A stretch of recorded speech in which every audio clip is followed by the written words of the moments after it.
투자자의 입장에서 빠르고 정확한 시황을 전달드릴 최경진의 퀵 시황입니다.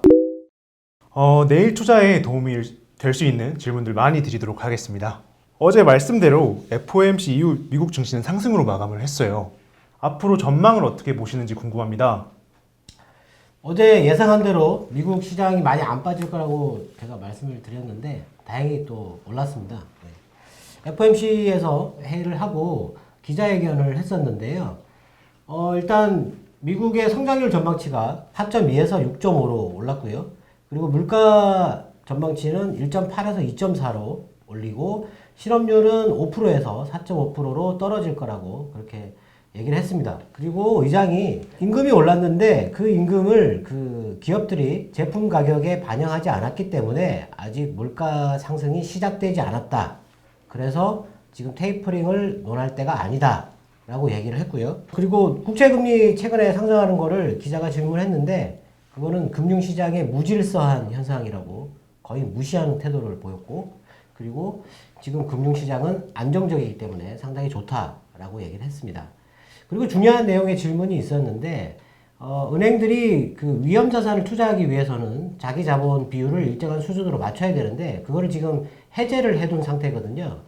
근데 그게 기간이 이번 달이 만기인데 만료되고 나서 지금 연장할 것인지를 물어봤는데 아직 그게 결정되지 않았다라고 했습니다. 그래서 아마 그게 조금 시장의 수급에 영향을 줄 가능성이 있고요. 대체로 지금 크게 뭐 기조가 변하지 않았기 때문에 미국 시장의 금리가 오른다고 해도 당분간 시장이 조금 빠르게 상승하는 쪽으로 방향을 잡지 않을까 이렇게 보고 있습니다.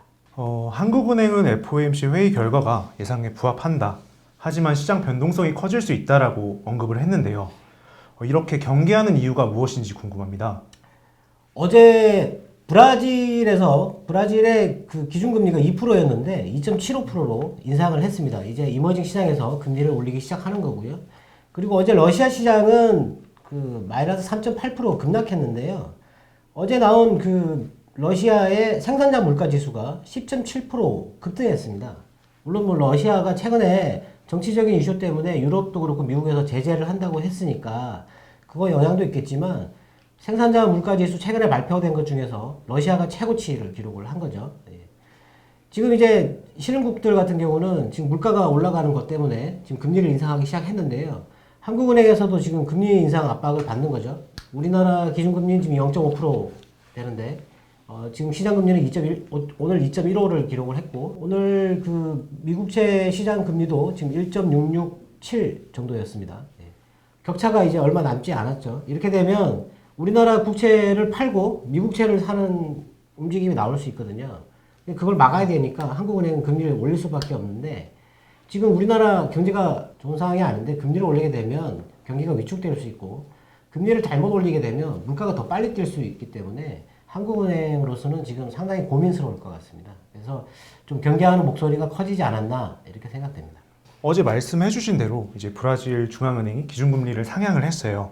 신흥국 투자를 부정적으로 보셨는데 관련 상품들을 어떻게 대응해야 될지 궁금합니다. 어제 피치가 세계 경제 성장률 상향했는데요. 5.3에서 6.1%로 올리고 유럽도 4.7%로 상당히 높은 그 성장률을 제시를 했습니다. 근데 이머징 국가들은 뭐 계속 말씀드리지만 이 미국, 특히 미국에서 금리를 올리거나 이게 국채가 계속 금리가 상승하게 되면 이머징 시장에 있는 자금들이 다 빠져서 미국으로 빨려 들어가게 되거든요.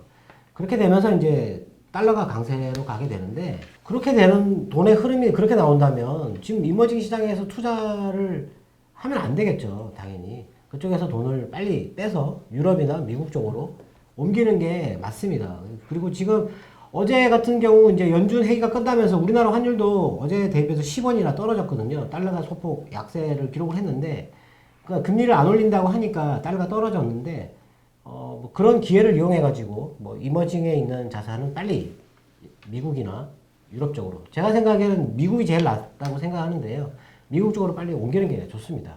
오늘 국내 증시는 상승을 했는데 오르다가 하락한 이유가 무엇인지 궁금합니다. 오늘은 정말 오전에는 좋았습니다. 그 지수가 좀 많이 올라갔는데 오늘 매도는 뭐 거의 연기금에서 12시 이후부터 연기금이 매도를 시작을 해가지고요. 오전에 1200억 정도 매수하다가 매도 1,800억으로 끝났기 때문에 3천억 정도를 쏟아냈습니다. 거의 일방적으로 매도를 했는데요. 연기금이 작년 12월 24일부터 지금 계속 매도하다가 뭐 지난번에 이틀 연속 매수를 조금 하긴 했는데 매도 기조가 계속 유지가 되고 있어요.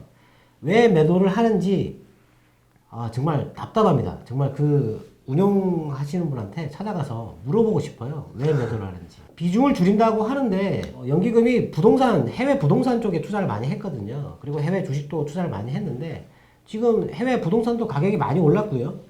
특히 미국 주식 시장도 많이 올랐고 뭐 해외 시장도 많이 올랐어요. 그러면 우리나라만 지금 3개월째 지금 주가가 못 오르고 정체를 하고 있는데 비중이 좀 많이 줄어들지 않았을까요? 근데 왜 이렇게 매도를 하는지 알 수가 없습니다. 그리고 조금 오른다 싶은 종목들, 최근에 흐름이 좀 괜찮았던 종목들, 특히 오늘도 몇 종목 그런 게 있었는데 그냥 매도를 해버리는 겁니다. 완전히 상승 흐름이 깨져버릴 정도로 강하게 매도를 해버려요. 이게 주식시장이라는 게 시장 논리라는 게 있거든요. 외국 연기금의 매도도 시장 컨센서스 중에 하나이긴 한데 시장이 강하게 오를 수 있는 그런 이렇게 여론이 이렇게 모이는 때가 있습니다.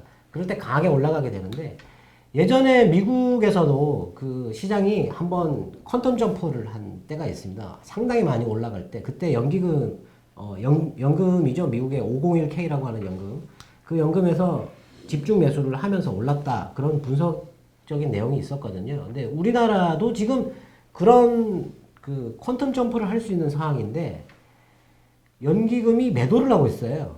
도저히 이해를 할 수 없는데 지금 자산 가치가 많이 고평가되어 있다라고 분석이 많지 않습니까? 그래서 매도를 한다면 할 말은 없는데 그게 좀 그렇습니다. 네. 지금 미국의 그 수익 가치 평가가 한 25배? 뭐 최근에 높을 때는 28배까지 뛰었다고 얘기를 했었고 우리나라는 보통 10배를 넘은 적이 거의 없어요.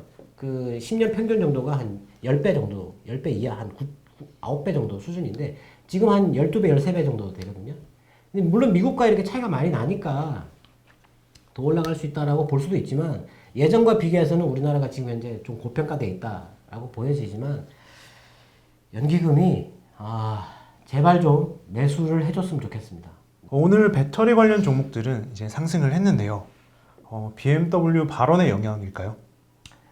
네, BMW에서 자기들은 자체 배터리 개발하는 거 지금 검토하고 있지 않다라고 했고요. 그리고 해마다 전기차의 생산이죠. 매출을 50%씩 계속 증가시키겠다라고 얘기를 했습니다.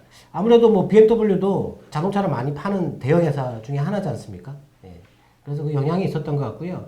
지금 오늘 시장이 상승할 때 시장을 끌어올린 게 자동차 업종인데 어제도 그렇고 이틀 동안 폭스바겐이 급등했고요. 그리고 GM도 올랐고 대신에 독일의 다임러나 미국의 포드는 오르질 않았습니다. 예. 이게 좀 극명하게 갈리는 거죠. 전기차 쪽으로 확실한 로드맵을 제시한 회사들은 많이 오르는데 그러지 못한 회사들은 상승하지 못하는 그런 모양인데 배터리가 상당히 중요한 역할을 하는 거고 우리나라도 지금 배터리의 시가총액 자체가 좀 많이 커져 있기 때문에 이게 시장에 미치는 영향이 좀 있습니다. 그래서 어제 제가 말씀드렸다시피 배터리 주식이 많이 빠지니까 시장이 빠졌다고 얘기를 했고 오늘은 빠지지는 않았죠. 그리고 어제 물어보셨던 그 회사 오늘 좀 올랐습니다. 근데 딱히 상승 전환한다, 하락이 끝났다 이렇게 볼 수는 없을 것 같고요. BMW 하나 때문에 그렇게 방향 전환할 수 있는 건 아니고요. 하락하다가도 반등이 나오거든요. 예. 반등이 나오는데 그걸 잘 보면 차트를 보시는 분이 계시다면 하락할 때 이동평균선이라고 있습니다. 이제 가장 빠른 이동평균선이 5일 이동평균선인데요. 하락할 때 5일 이동평균선에 계속 닿습니다. 닿다가 밀리고 이렇게 가는 경우가 많은데 오늘도 그런 흐름이 아마 나왔을 겁니다. 그래서 BMW 내용은 좋긴 하지만 배터리 관련 쪽을 되돌릴 만한 그런 이슈는 아니었다라고 보여지네요. 네. 어제 또 전기차 관련해서 경량화 관련된 섹터를 언급해 주셨어요. 오늘은 구동모터, OLED 섹터가 강했는데 이것도 전기차의 영향일까요? 테슬라도 최근에 그 배터리뿐만 아니고 모터 있거든요. 그 전기차는 바퀴마다 모터가 이렇게 들어가기 때문에 4개가 들어가게 되는데 그 모터의 무게를 줄였어요. 뭐 최근에 63kg를 줄였다는 얘기도 있었는데 모터가 일단 핵심 부품인데 그게 자석으로 만들어지지 않습니까? 자석이 무겁죠. 예, 모터가 무게가 상당히 많이 나가거든요.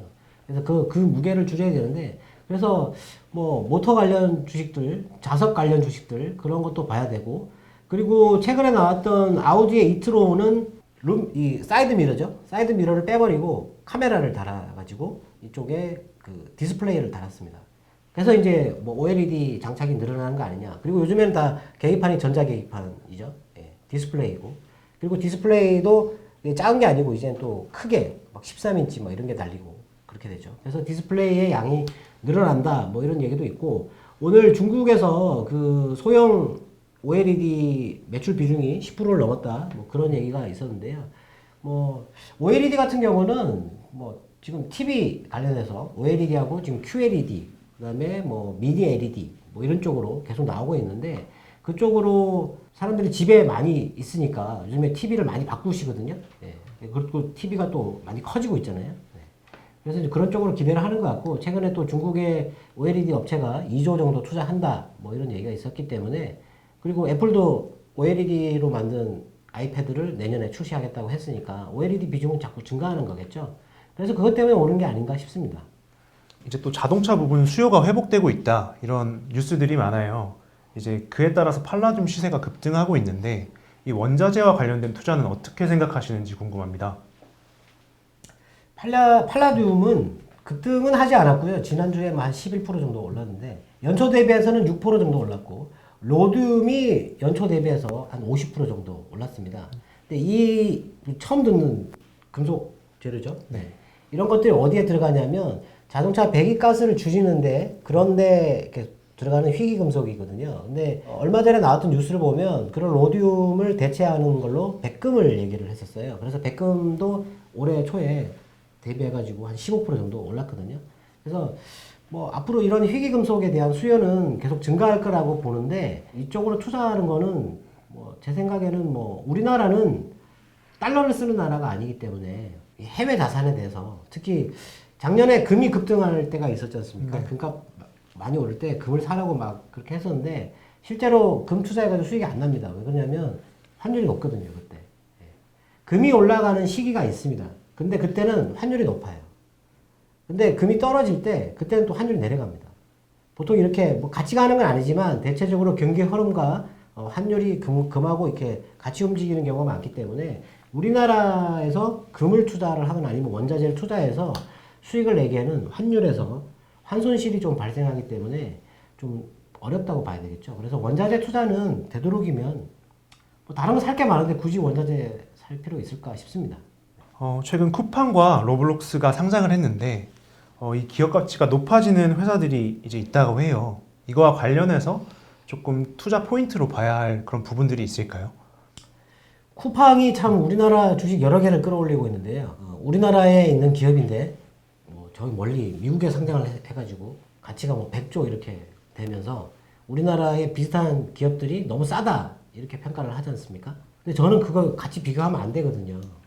안 된다고 생각합니다. 그게 시장이 틀리기 때문에 그쪽 시장은 우리보다 훨씬 큰 시장이고요. 우리나라는 작은 시장인데다가 그리고 안정성도 틀리고 뭐 여러 가지로 그쪽에는 이렇게 할증되는 게 있고 여기는 할인되는 게 있고 그렇기 때문에 절대 비교를 하면 안 됩니다. 물론 우리나라에서 같이 사업을 하는 회사지만 계속 그 쿠팡 얘기를 하면서 우리나라 기업을 뭐 끌어올리려고 하는 그런 게 있는데 그거는 제가 볼 때는 예전에는 그렇게 비교하면 특히 옛날에 애플과 삼성을 비교할 때가 있었죠. 예.